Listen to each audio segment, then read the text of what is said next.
Welcome to episode 223 of Angela Watson's Truth for Teachers. I'm your host, Angela Watson, and I'm here to speak life, encouragement, and truth into the minds and hearts of educators and get you energized for the week ahead. Today, I'm going to share a powerful approach for helping kids and ourselves approach time management and productivity. Visit truthforteachers.com to get the transcript or find our Truth for Teachers podcast community on Facebook. A big thanks to Advancement Courses for sponsoring today's show. You can earn graduate credits or CEUs through over 280 online PD courses in 20 different subject areas for K-12 teachers. Everything is online and self-paced, and you have 6 months to complete. Right now, you can save 20% off any course with the code TRUTH. That's less than $120 per graduate credit hour. To learn more, visit advancementcourses.com. We're talking in this episode about how to help kids with time management. And that feels like a skill set that's needed more now than ever, right? If you click the link in the show notes, you can sign up for a PDF of time management strategies for students that I'm offering. So these are just teacher-tested tips and practical advice, along with photos that I will send straight to your inbox. And it covers how to help students estimate how long assignments will take so they can budget their time appropriately. This PDF also shares how to help students break assignments down into daily tasks. And it'll walk you through how to create a daily and weekly flow that is consistent and predictable, as well as how to support students who don't show up to virtual class or regular class, students who are late, and students who are not engaged in learning. So if you're coming to this episode wanting practical ways to teach kids time management, that is a great resource to supplement what I'm about to share. Click the link in the show notes or go to truthforteachers.com and you can get that PDF sent to your inbox. But there's something a bit bigger than the practical strategies that I think is too important to miss. And in fact, it kind of ties together everything that I share in that PDF. You know that I've been supporting teachers with time management through the 40-hour Teacher Workweek program since 2015. And over the years, I have paid really careful attention to what techniques work and which ones don't in terms of managing our time and our energy. There's a mindset or a perspective, or maybe it's like a lens that I think many of the most productive people have, which makes it possible for them to manage their time well. The overarching belief that, in my experience, ties all the other mindset and time management strategies together seems to be this: productivity is one giant experiment. Learning to manage your time is a highly personalized, lifelong process, and it can actually be a fun adventure if you approach it through an experimental self-development lens. The teachers who are most successful at managing their time tend not to see that as a burden. They don't see mismanaging their time as a failure. It's all part of the experiment of learning what works for them and what doesn't. They're constantly trying out different approaches according to their moods and the changes in their workload, and they're adapting for new changes and preferences. It's not something that they try to figure out once and for all. Having this perspective on your own time management then naturally flows over into the way you treat students. You no longer expect them to just buckle down and get it done, since you're aware of all the mental tricks and productivity hacks that you yourself use to follow through on tasks. You no longer get as frustrated with kids who waste time because you understand some of the root causes and you have tools to help. Constantly issuing reminders and following up with kids is exhausting, but helping kids understand how their brains work and explore ways to funnel their focus, time, and energy is fascinating. So, how do you approach time management through this lens?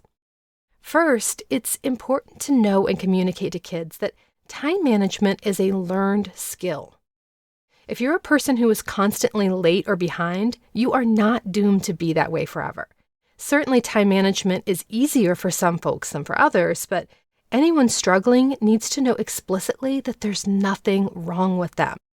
They just haven't yet found systems that work for their personality and needs. The other important piece here is that it's a lifelong process. My approach to my workflow changes all the time. A routine or a habit will work well for a couple of days or weeks or even a few months and then just stop working. And again, this does not mean something is wrong with me or with my approach. I just need to be flexible and experiment with something different. And that word experiment is key. It means we're tinkering with things. We're playing around. We're trying stuff out. And when something doesn't work, that's important information to know. It's not a fail, it's feedback. And I think this is a message that most of us did not learn when we were growing up. We were given tasks and just expected to manage our time and get things done. Kids today have a lot more information coming at them. It's a much noisier and crowded world that they live in. And yet they're often expected to have skills that we as adults don't have. I know that I often struggle to get out of bed and get to work. And I work for myself and I get paid. Imagine being a kid and having to work for 6 hours a day, maybe even more if there's homework, and not get paid. And not get to choose what kind of work you're doing. It's no shocker to me that kids aren't inherently motivated to be on time and put forth 100% effort in school. This to me seems natural and normal. So if they're struggling to get their schoolwork done, I can understand that. I feel like we can't just expect kids to juggle everything and understand how to best use their time, particularly when we know as adults how hard it is, even with our maturity levels and our fully developed brains. Many of us are not great role models for children in this area either, because time management is so difficult. So a lot of kids don't really have anyone to emulate. The people who in their lives who do manage their time well just seem to do it effortlessly. And kids feel like, well, I'm just not that kind of person. I don't know what to do differently. So they either emulate our bad habits or else just feel like it's an impossible situation for them. Also, we can't just teach kids how to manage their time. And that's the other thing about productivity that I think is often misunderstood. There's an endless amount of ways to get things done. And none of those approaches are really right or wrong. And none of them always work in every situation for every person. So what if we approach this as the great productivity experiment? What if we no longer expected ourselves, our partners, our colleagues, our families, or our students to know how to use their time well intuitively, but to expect that we're all experimenting? What if we created space for low moods and high moods, low energy days and high energy days, active mornings and active nights, all different kinds of routines and approaches? What if we focused on building a toolbox of options to choose from? That's what I'm suggesting here, that you approach time management as a fellow learner alongside your students. You found through trial and error things that work for you and things that don't. You know if getting up earlier helps or if it makes things worse, for example. And you know this because you've done it both ways. You've tried getting up earlier and you've also overslept and cut things too closely. Because you've done both of those things over and over again, you know which approach is better for you. Children, though, are still learning about themselves, even more than we are. Most of them don't know yet if getting up 15 minutes earlier is going to be worth it. And they don't know that some days it might feel worth it and some days it might not, and that they need to learn how to be in tune with their own bodies and their own needs. We can validate that for them and show them that the way we manage time is impacted by our moods, by our physical, mental, emotional health, by the weather, by seasons, by circumstances, and more. So some of the key ideas that you want to internalize yourself and then teach to students are: productivity is a great lifelong experiment in self-development. The experiment involves observing what you need to best function. Time management involves managing much more than time. It's managing energy and focused attention as well. There's no right or wrong approach. And it is normal and okay for productivity levels to be inconsistent. I'm working on a brand new resource that I hope will be done in time for back to school. I haven't started it yet. I'm still just kind of mapping things out, but It's going to help you conduct the great productivity experiment with your students. I want it to be a combination of personal development and professional development for teachers, plus curriculum for students. So sort of like this podcast episode, it's teaching you the principles and how to experiment with them, and then giving you the lesson plans and teaching materials to share those experiments with your students and work through the process together. So I'll let you know here on my podcast and via email if you're on my email list when that resource is ready. I am planning for late July. And if you're part of the 40-hour teacher workweek program, if you're either planning to join this summer or you're in the graduate program, this new resource will be included with the back-to-school resources. So you'll get it at no additional cost. In the meantime, I want to share some ways that members of the 40-hour teacher workweek program have been helping their students with productivity. So we added a brand new month-long module this past year called Time Management for Kids. And I think it's really powerful. That's become something that is much more needed as students are expected to do more self-directed learning, more project-based learning. They need to have those sorts of regulation skills and to be able to figure out how to manage their own time. But there's not often a lot of support for them to figure that out. So as you learn about time management, either through the 40-hour program or other resources or just your experimentation, I encourage you to share your learning with students. What you model for them and what you explain to them from your own time management practices will be so powerful. There are developmentally appropriate ways to share concepts like list making and batching tasks and how to take intentional breaks versus unintentional breaks that you can share with kids. It's wonderful for students to know that adults also struggle to balance everything that's required, and adults also need to pay close attention to how they structure their time. Productivity is a lifelong skill that we're all working on, and you can model that for kids. Encourage students to experiment with different routines and structures and share what's working with you or with the class. You can make this a regular part of your conversations throughout the year. So one 40-hour member named Amy says this. She says, I use a spin-off of the list-making system for students with a bank of tasks. So meals, free time, Zoom meeting, asynchronous activities, bedtime, and so on. And I will instruct them to fill out their schedule just like we do for our own calendar. We put inflexible tasks first, so Zoom meetings that are scheduled, family obligations such as dinner time, and so on. And then they can fill in their other tasks as it works for them. So this is about teaching kids how to schedule priorities. When you start by blocking off inflexible tasks, that's what I call them. These are things that have to be done at a certain time of day. When you block those off first, then you can more easily see the leftover time. You can see, I'll have 30 minutes here, I'll have an hour there, and you can plug in other more flexible priorities into those slots. If you know that you want to exercise and you also need to put away laundry or clean clothes, you can find blocks of time that are the appropriate length for those activities and plan when to do them. Having a designated time for a task, even if it's a vague one, like morning, afternoon, evening. I'm going to do these tasks in the morning, these in the afternoon, these in the evening. That makes it much more likely that the task will actually get done. Another 40-hour member named Ashley says this about experimenting with her own child during remote learning. She says, my 4th grade daughter made her schedule every night before bedtime, including Zooms with teachers and dedicated work time for each subject area.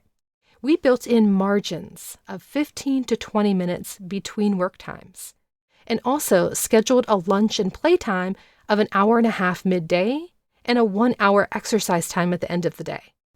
This meant that her scheduled day was long, going until about 5 p.m. or so, but she preferred that to always feeling behind schedule. I love this approach because it's showing kids that there's no single definitive right way to manage your time or to space out your tasks throughout the day. Ashley is teaching her daughter to monitor her own energy levels, her own moods, her own ability to concentrate, and find approaches for her that feel easy and natural.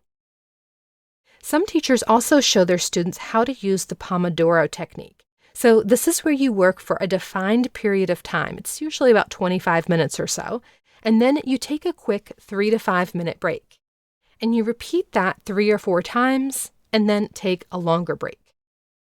You can experiment with the Pomodoro technique in the way that you structure your class time. So give a task, have kids work for a set amount of time, maybe 20 minutes, 3-minute break. Work for 20 minutes again, 3-minute break. You can also experiment with how you and your students approach work done at home and encourage students to play around with this idea and see what works for them when they're doing their homework. Some folks find that it's better to work for longer periods of time and take longer breaks. Some people like shorter work periods and shorter, more frequent breaks. It's also fun to experiment with what you do during those breaks. How does it impact your concentration to, say, scroll Instagram on a break versus doing some kind of physical activity? A teacher named Meg says this about productivity experiments with her students. She teaches multi-age grouping, so her students are between the ages of 7 and 12. She says, "My approach has been to provide focused work on organization every year.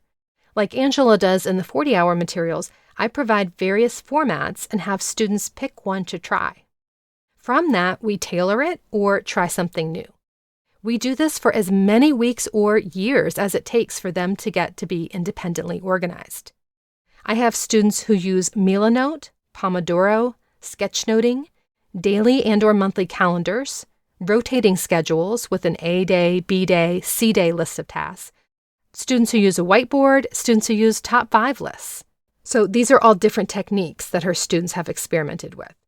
She says, "This is a part of the work we do with our students in a focus on academic and life skills. It is not something we try to slide in on the side of a heavy standards-based curriculum. Also, because it is project-based learning, students are choosing what they learn from truly personalized projects, so there is inherent self-motivation." As you think about how you could encourage students to experiment with different approaches to their work, try prompting them to reflect with questions like these. Is it better to work for a long chunk of time and take one big break, or take lots of shorter breaks? What is your best time of day for learning? Are you more productive in the morning or the afternoon? Do you work better sitting down or standing up? Which places in your home are best for you to work in? Students' answers to these questions will change over time as their needs and preferences change. Encourage kids to see productivity as a lifelong experiment and reflect on and embrace all of those changes. If you want more tips for supporting kids with time management, click the link in the show notes. I have a PDF with lots more practical advice and teacher-tested tips, along with photos that I will send straight to your inbox, and that should help you get started. We'll also be kicking off a new cohort of the 40-Hour Teacher Workweek program this summer, so you could also consider joining that and taking part in the great productivity experiment with other educators, so you can support your students in those same skills. And you can look forward to that new time management curriculum that I'll be releasing to 40-hour members, or that can be purchased separately, hopefully in late July. Your takeaway truth for the week ahead is this: finding the right productivity strategies is a lifelong experiment in self-development that involves observing what you need in order to function well. There's no right or wrong approach, and it is normal and okay for productivity levels to be inconsistent. I encourage you to experiment a bit with your own approaches and share those experiments with students. Kids' lack of time management doesn't have to be one more annoyance for the teacher and one more thing that kids, quote, should have already known. You can approach it as an adventure in self-development, a process of uncovering together what helps you work best. It's not going to be easy. It's going to be worth it.